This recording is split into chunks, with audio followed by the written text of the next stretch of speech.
guys, welcome to Classic Rock and Country Music Facts and Trivia. Thank you so much for stopping by.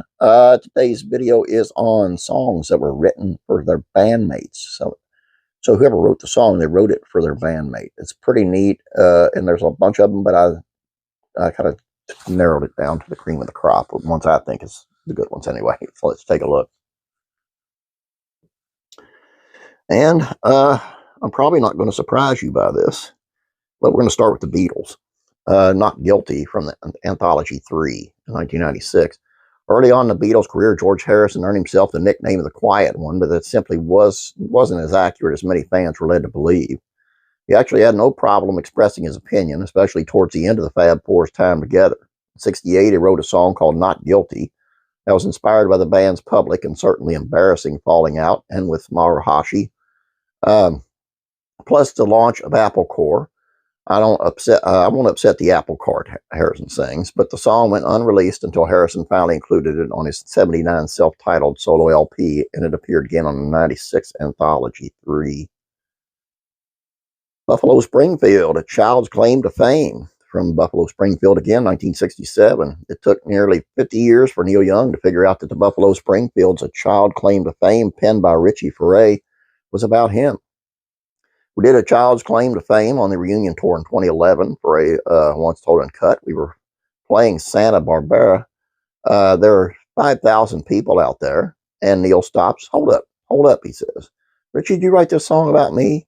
That's Neil for you. Yeah, when I wrote it, I was frustrated with the guy, but that's how we communicated with one another.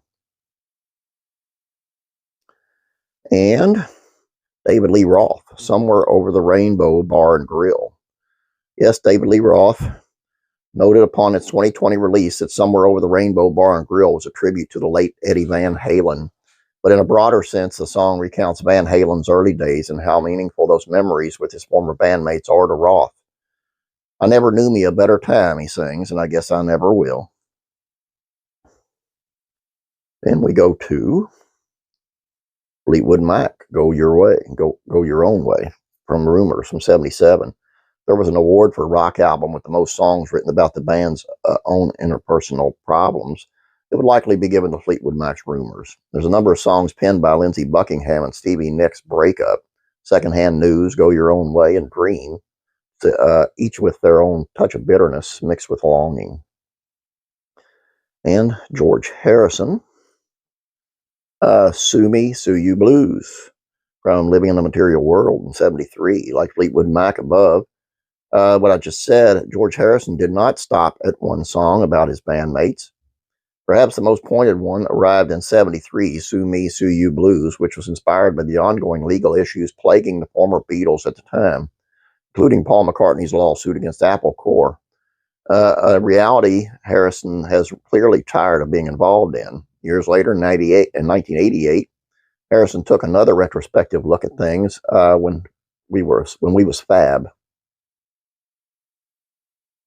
John Lennon, How Do You Sleep, from the album Imagine, 1971. George Harrison was hardly the only Beatle examining his past in the early '70s.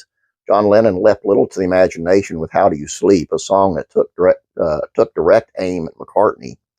You live with straights who tell you you was king. Their relationship would not begin to heal until around '74. And we have Leonard Leonard, That Smell, from Street Survivors, 1977. Everyone knows that the rock star lifestyle can be one of excess, but sometimes even your own bandmates feel the need to warn you and themselves too that it's not all fun and games. Leonard Skinner's That Smell was essentially a cautionary song written about the dangerous influence of drugs and alcohol on the band. There's even a line about the oak tree that Gary Rosington smashed his car into one night in Florida. And there you go. I have more if you want more. Let me know in the comment section and I can do more. Believe me, there's a bunch. And more than I ever thought there would be. But that's all I have for you now. And I really think this is pretty cool. Especially the Beatles stuff. Because, man, if they never ever spoke to each other again, and had they not even look each other's way, man, they could get in great arguments just through music. I love it. Anyway, that's all I have for you. Please don't forget about classic TV packs of trivia. It's on Jamie Farr of MASH. Please check it out. If you don't mind, please like this video and please, please, please subscribe. You guys have a great day. God bless. I'm praying for you.